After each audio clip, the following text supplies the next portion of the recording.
calls my name while I sleep. How dare you disturb my one time of peace? It is I, Egoid, who has crafted you from the seeds of patterns of every hue. Egoid, the source of all from what was known. I destroy space-time to find you, my son. There's a path which only you can find. No one's so worthy in all of mankind. The multiverse granted me permission to give you sensory deprivation.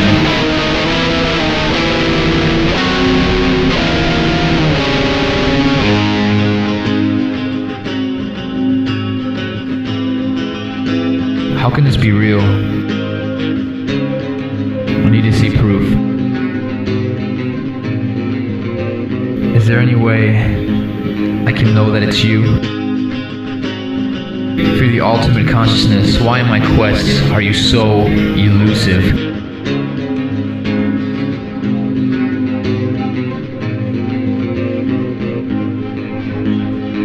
who manipulate sound vibrations, king of men and of aural sensations, do you not believe in the frequencies that only you create though you can't see? I sacrifice symmetry to give you better ears than the balance that most choose. I've given you more to think about than others who want a way out. Some run from me and give endlessly. You are free to either musically. These instruments were made for you to use. To transit such not sufficient proof.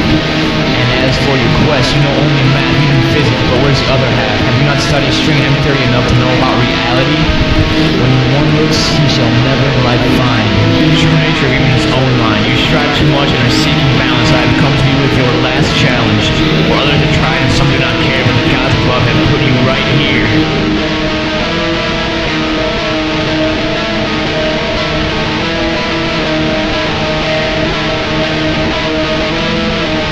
Place center where I exist, though in my own kingdom I feel unfit. Oh, Egoid, ultimate creator of, is this a complex I must overcome? Angrily the god of brain matter said, has skepticism left your whole mind dead? Still you ask when I demand you listen. Has your destiny not been conditioned?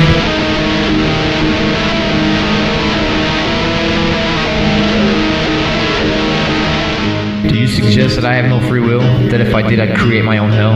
How was man to know wisdom uncovered? God or neuron created, discovered? When I believe I relinquish control, therefore logic and reasoning I know to suit my life more than a leap of faith. How can I submit to that with no face? You, Dextrolitis, have created me, but from where I stand, it actually seems I transcend all of humanity. Is not your logic a form of belief? To you, twins will never be three. The truth is, a leap is necessary.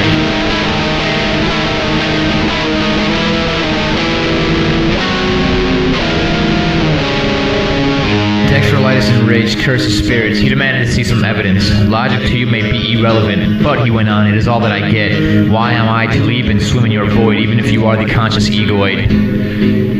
Suddenly, Dextrolitis woke again. His dream of a dream was soon to begin. How was he to know if he was awake? He asked as darkness blanketed his face. Strangely, he could not see, feel, taste, or hear. All was none. Did his vivid dream turn real? Time stood still and space was non-existent. Locked in his void, his thoughts weren't so distant. All his fears crept up on him slowly. He tried to suppress them but knew they'd win. Memories and emotional distress, ignorance and all childhood regrets consumed the thoughts of dead Dextrolitis. He realized he'd been living an image of what he thought to be just and perfect, but also that none of these thoughts were his. He tried to run an epitomized man. But where can one go when there is no land or structures, politics, ideas, or time to cower beneath or hide behind? One by one, phobias were presented as the gods that they once represented. The god of desire robbed him of peace. She grew gigantic and split his psyche. Now there's a right side brain and a left mind. Two towers split in the blink of an eye. And as the infinite distance between expanding universal galaxies, whose expansion grew exponentially and instantly and indefinitely due to the quantum level and the gods who created it all while still at odds with each other over control issues, so was the gap between a path to choose and in between a line of deities, danced in the void waiting to be appeased. A dead slave to his thoughts, Dextrolitis remembered Egoid in his dream challenge. Frantically, he bit through all of his chains to free his soul of his eternal pain. The endless line of thought-embodied gods used their power to destroy his neurons. Dextrolitis, the bodiless being, attacked the first thought that was in reach. The more that he fought, the faster he thought. He felt his essence beginning to rot. He perceived sense of identity died. The shell that remained did not justify any of the reasons he wasn't free. Then he chose to create his destiny. Dextrolitis, the ill-fated mortal, fell as nothing into a rabbit hole.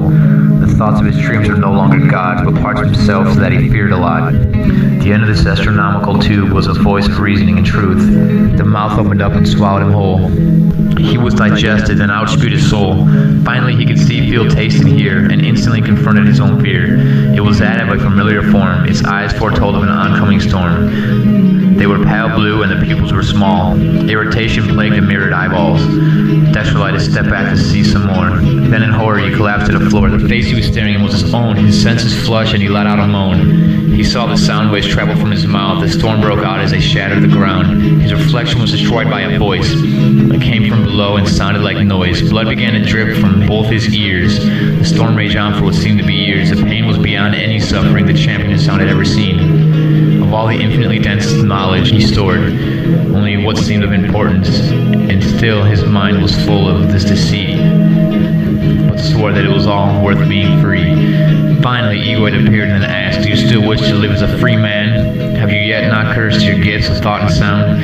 Will you give up freedom to live for now?" The enlightened Dextrolitis replied, "I've killed my pride and this is my life. If you are the true creator of things, then you decide the probabilities. It was my desire that caused all this, and it's my head that I've been trapped in. So you are just an extension of me. And now I choose to leave myself empty."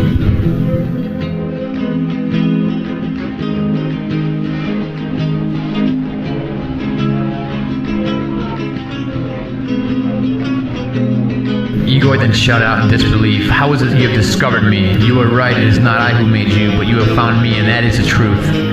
Just then, idXed vaporized in thin air. The path to waking life appeared right there.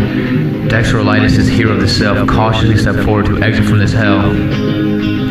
His eyes opened and they were burnt by the sun. His clock told him it was 4:51.